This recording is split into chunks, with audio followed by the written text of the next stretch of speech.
A loving mother found dead in her own home, her baby girl missing without a trace.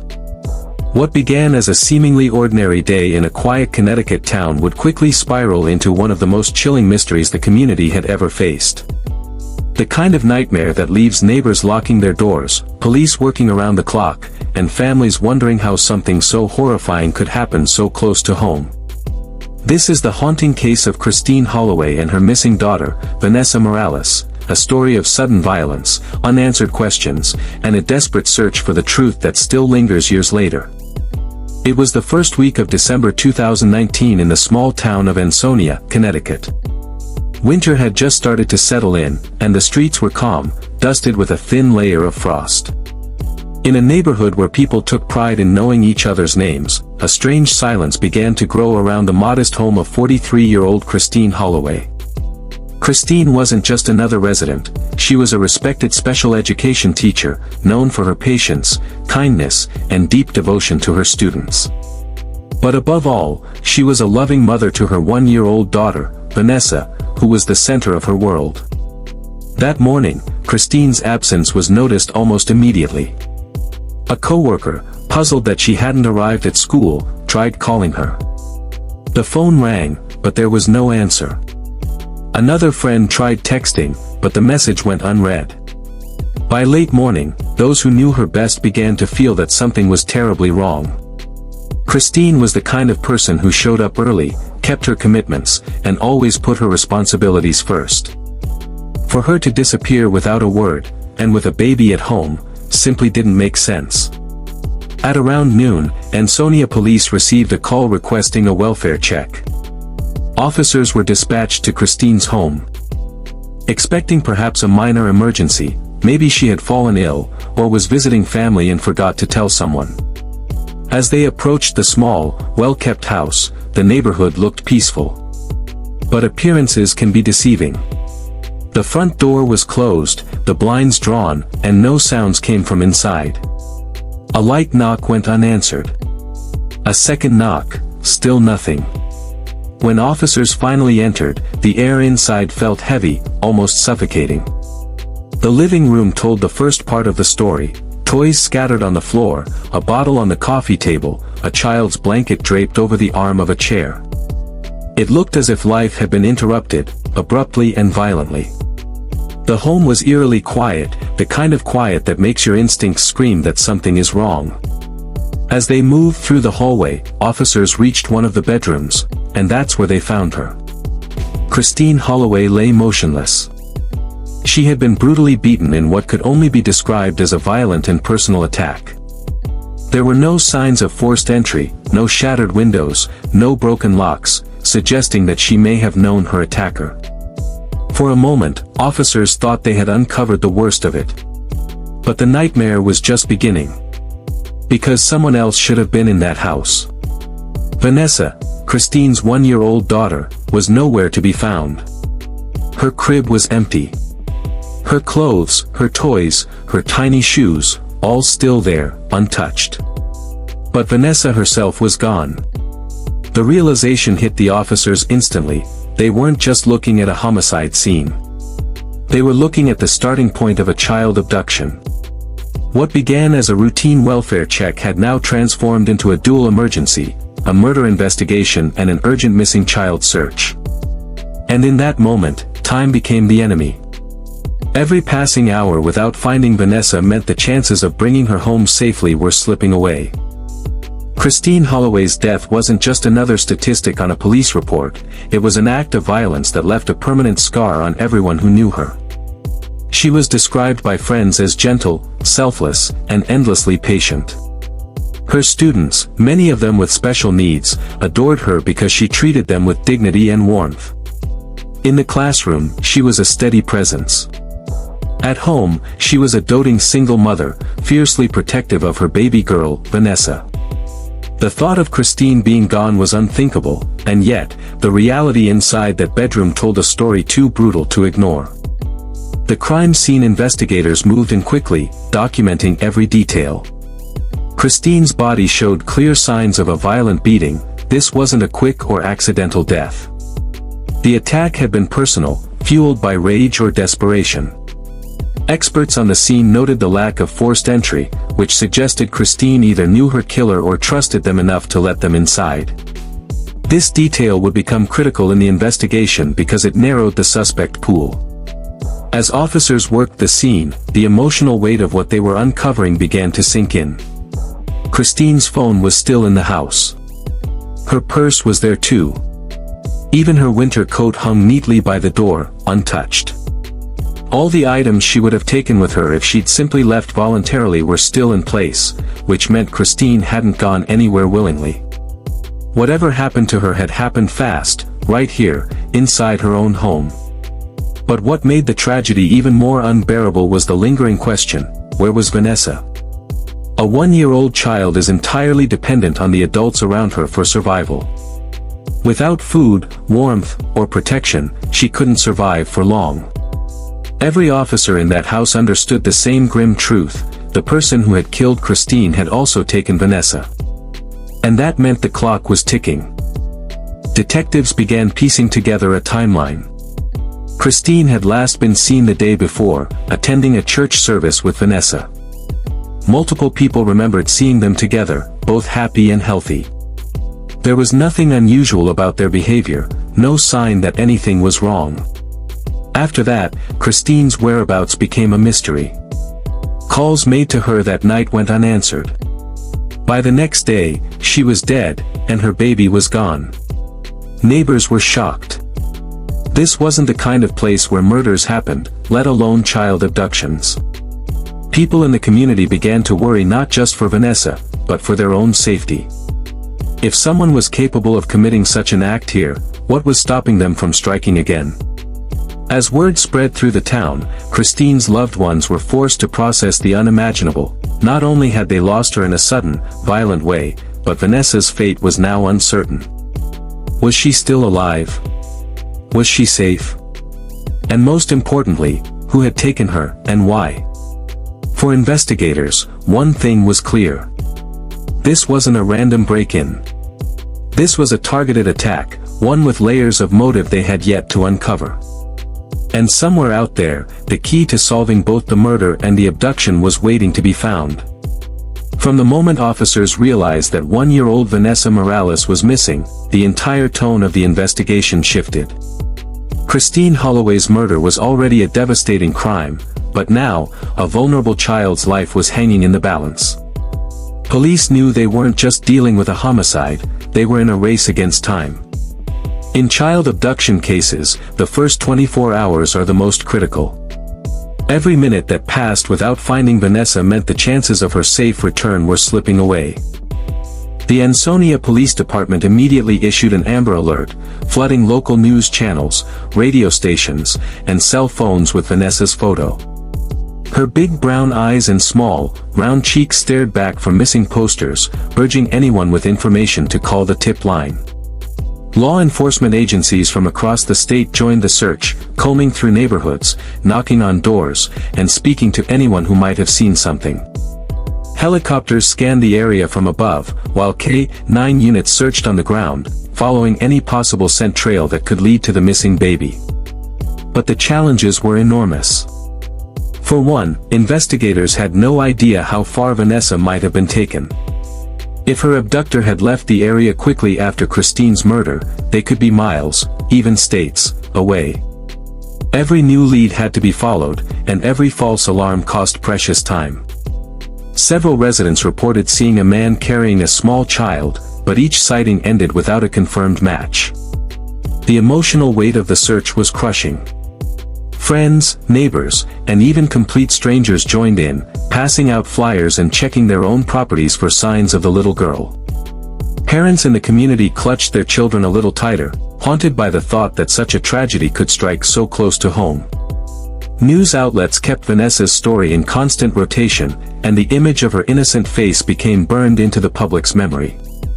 Investigators dug deeper into Christine's personal life, trying to understand who could have wanted to harm her and why they would take her child. They began reviewing security camera footage from nearby businesses and traffic cameras, hoping to spot a car leaving the area around the time of the crime. Phone records, social media activity, and text messages were pulled, looking for any digital trail that might point to the person responsible. Meanwhile, inside the police department, tension was building. Detectives knew that if Vanessa had been taken by someone dangerous, every passing hour increased the risk of harm. The possibility that she could be used as leverage, or worse, silenced to eliminate a witness, weighed heavily on everyone involved. Then came the first real breakthrough, a possible connection between the murder and someone close to Christine. The focus of the investigation began to narrow. Detectives started to believe that whoever had taken Vanessa might be keeping her hidden, possibly with the help of others. This theory gave them hope that she could still be alive, but it also meant her safety depended entirely on finding that person before it was too late. The search for Vanessa Morales had now grown beyond a local manhunt. It was becoming a multi-agency, statewide effort, with the FBI stepping in to provide resources and expertise. And as investigators would soon learn, the deeper they dug, the more disturbing the truth behind Christine Holloway's death, and her daughter's disappearance, would become. As the search for Vanessa intensified, detectives began piecing together fragments of Christine Holloway's life in the days leading up to her death. They interviewed friends, family, neighbors, anyone who had seen her recently or noticed anything unusual. Slowly, a pattern began to emerge. While Christine was known for her kindness and gentle nature, there was one person in her life who stood out for all the wrong reasons: her boyfriend, 43-year-old Jose Morales. Jose wasn't just any boyfriend, he was the father of Vanessa. On the surface, this might have made him an obvious person of interest simply because of his connection to both Christine and the missing child. But as investigators dug deeper, his background raised alarm bells. Jose had a criminal history, including violent offenses, and had spent significant time in prison. Those close to Christine recalled tension in the relationship. While no one expected him to be capable of something so horrific, there had been concerns about his temper and controlling behavior. Detectives soon discovered that Jose had not been cooperative during the search for Vanessa. Instead of joining the community in looking for his daughter, his behavior seemed evasive. He gave inconsistent statements, and when asked about his whereabouts around the time of Christine's death, his answers didn't quite add up. These red flags pushed him higher on the list of possible suspects. In the days following the murder, forensic teams carefully processed Christine's home, searching for physical evidence that could link someone to the crime. They found fingerprints, DNA samples, and other trace materials.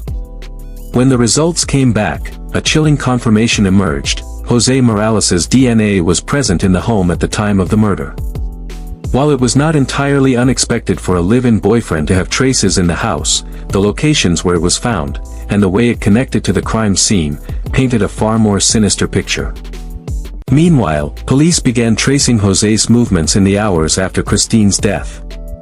Surveillance footage from a gas station miles away showed him in the early morning hours, appearing nervous and looking over his shoulder.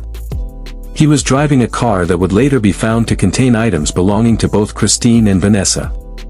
Even more disturbingly, some of Vanessa's belongings, including a car seat, were missing, suggesting they had been removed intentionally. As investigators built their case, they also spoke to Jose's acquaintances. Some reported seeing him after the murder, acting strangely, even paranoid. One person claimed he had hinted that Vanessa was being taken care of, but refused to say where or by whom. The more detectives learned, the clearer it became: if anyone knew what happened to Vanessa Morales, it was Jose. When authorities finally confronted him directly, Jose denied killing Christine and insisted he had no idea where Vanessa was. But his story kept changing, small details shifting each time he was questioned. It was the behavior of a man trying to stay one step ahead of the truth. The FBI began to focus on breaking through his lies, knowing that somewhere in his version of events was the key to bringing Vanessa home. By now, public suspicion had reached a boiling point. News outlets released Jose's name, and his criminal past became public knowledge. Community members who had once held out hope that Vanessa might have been taken by a stranger now faced the grim reality that her father could be the one responsible. The pressure was on, both from the public and from the clock, to get answers before the trail went cold. The investigation was closing in, but the truth about what happened to Vanessa, and the horrifying details behind Christine Holloway's final moments, were still locked inside Jose Morales' mind. And breaking him would be the next crucial step in solving this case. With Jose Morales at the center of the investigation, detectives expected the case to start moving toward resolution. But instead, the path to finding Vanessa was anything but straightforward. The more investigators searched, the more they found themselves chasing leads that either fizzled out or twisted the case in new, unexpected directions. The first major lead came from a tip about a possible sighting of Vanessa in a nearby town. A woman claimed she had seen a man matching Jose's description carrying a small child into an apartment complex late at night. The location was swarmed by law enforcement within hours, but after a thorough search, the tip turned out to be a false alarm. The disappointment was crushing. Each dead lead was not just a setback for the investigation, but a blow to the morale of the officers working tirelessly to bring Vanessa home. Then came a second lead, this time from a bus station in New Haven. Surveillance cameras showed a man who looked eerily similar to Jose boarding a bus with a young child in his arms. The footage sparked hope and fear in equal measure. Was Vanessa being transported out of the state? Could she already be hundreds of miles away? But after freezing and enhancing the video, investigators confirmed it wasn't Jose, and it wasn't Vanessa. Another false trail. While the search continued, detectives kept applying pressure on Jose. They combed through his phone records, hoping for a breakthrough. Interestingly, his call logs revealed several short, cryptic conversations with an unknown number in the hours after Christine's death. This led to speculation that Jose might have had help, possibly from someone willing to hide Vanessa or move her to another location. The FBI brought in specialists to trace the number, but by the time they located the phone, it had been destroyed, its SIM card missing. The discovery fueled suspicions of a cover-up. Adding to the complexity was the lack of physical evidence pointing to Vanessa's exact location. Investigators searched wooded areas, abandoned buildings, and storage units linked to Jose, but found nothing definitive. Each search brought hope, only to end with frustration. The case seemed to be caught in a cycle of possibility and disappointment, moments where the answer felt just within reach, only to vanish again. The emotional toll on the community was immense. Candlelight vigils were held for Vanessa, where people prayed for her safe return. Christine's family made public pleas for information, their voices breaking as they begged whoever had Vanessa to bring her back. Every news update drew intense attention, but as the days turned into weeks, a haunting question grew louder: was Vanessa still alive? Even within the investigation team, doubts began to surface. Some believed Vanessa was still out there, hidden away. Others feared the worst, that she had been harmed in the immediate aftermath of Christine's death. But without a body, without any confirmed sightings, the truth remained locked away, just out of reach. One particularly chilling twist came when a witness stepped forward claiming they had overheard Jose talking about Vanessa in prison. According to the source, Jose had hinted that she was with people who would take care of her, and that nobody would ever find her. The statement was vague, but it reignited the possibility that Vanessa could still be alive, and being deliberately kept hidden. As weeks turned into months, the case seemed to teeter between hope and despair. The investigation had gathered mountains of circumstantial evidence against Jose, but without definitive proof of Vanessa's fate, closure remained elusive. Every twist led to another question, every promising lead seemed to dissolve into nothing. And still, somewhere out there, the answer to what happened to Vanessa Morales, and why, was waiting to be found. The murder of Christine Holloway and the disappearance of her one-year-old daughter, Vanessa Morales, is more than just a case file, it is a wound that has refused to heal for years. It's a case that still lives in the minds of those who worked it, those who reported on it, and most painfully, those who loved Christine and Vanessa. The crime shattered the sense of safety in Ansonia, Connecticut, a small community where neighbors knew each other's names and where tragedy of this scale felt unimaginable. Christine was more than the headline. She was a devoted mother, a warm-hearted friend, and someone who lit up every room she entered. She worked as a teacher's assistant, loved spending time with her family, and poured every ounce of love she had into raising Vanessa. The thought that her life ended violently inside her own home is almost unbearable for those who knew her, and the idea that Vanessa vanished from that same house, never to be seen again, only deepens the grief. Jose Morales, Vanessa's father and Christine's boyfriend, was eventually arrested and convicted for Christine's murder. But in the eyes of many, that verdict did not bring justice. Because the most pressing question, the one that Christine's family prays will be answered every single day, remains: where is Vanessa? No amount of court dates, prison sentences, or official press conferences could fill the void left by that unanswered question. Investigators have spent years chasing any shred of information that could point to Vanessa's whereabouts. The FBI has maintained her case on its missing children list, updating her photo with age progression images as the years pass. Posters with her face, once showing a baby girl with chubby cheeks and bright brown eyes, now also display digital renderings of what she might look like as a 5-year-old, a 7-year-old, even older. These age-progressed images are bittersweet. They offer hope that she's still alive somewhere, but they also mark the painful passage of time she has spent away from her family. Detectives who worked the case describe it as one of the most emotionally taxing investigations of their careers. The sense of urgency in the first 24 hours turned into weeks, then months, then years of methodical searching.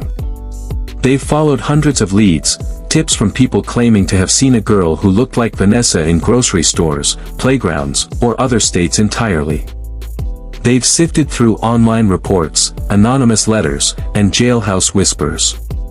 Each tip was investigated, and each time hope rose, it was often followed by crushing disappointment.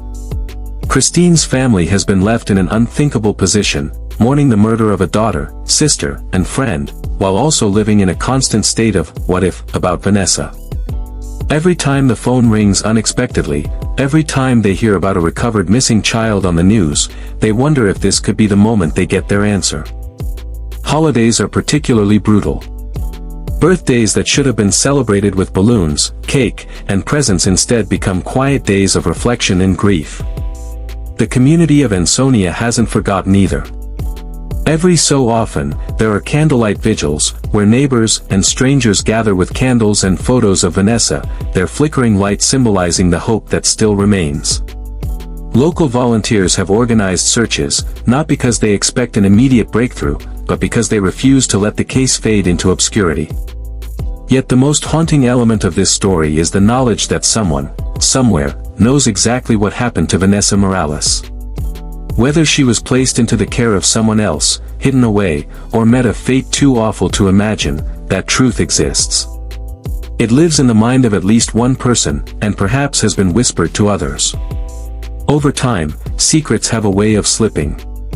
Law enforcement knows this, and so they wait, always listening, always watching for the moment someone decides to finally speak. Jose Morales has never revealed the truth. Even behind bars, serving time for Christine's murder, he has held on to his silence about his daughter. Whether it's guilt, fear, or a cold calculation that keeps him quiet, no one can say for certain. But the fact that he could end the family's torment with a single admission, and chooses not to, is one of the cruelest parts of this tragedy. The Holloway Morales case is a chilling reminder of how some crimes continue to echo long after they're committed. It's a story about a mother whose life was stolen, a little girl who vanished into thin air, and a community forever changed by the darkness that swept into it one December night. It's also a story without an ending, and that's what makes it so haunting. For Christine's loved ones, for the detectives who still keep her and Vanessa's photos on their desks, and for every person who has followed this case from the beginning, the hope remains stubborn and unyielding, that someday, Vanessa will be found. Until then, the case will remain open, the questions will remain unanswered, and the shadows of that night will linger. Because the truth is out there, and the people who care about Christine and Vanessa will not stop searching until it's finally brought to light.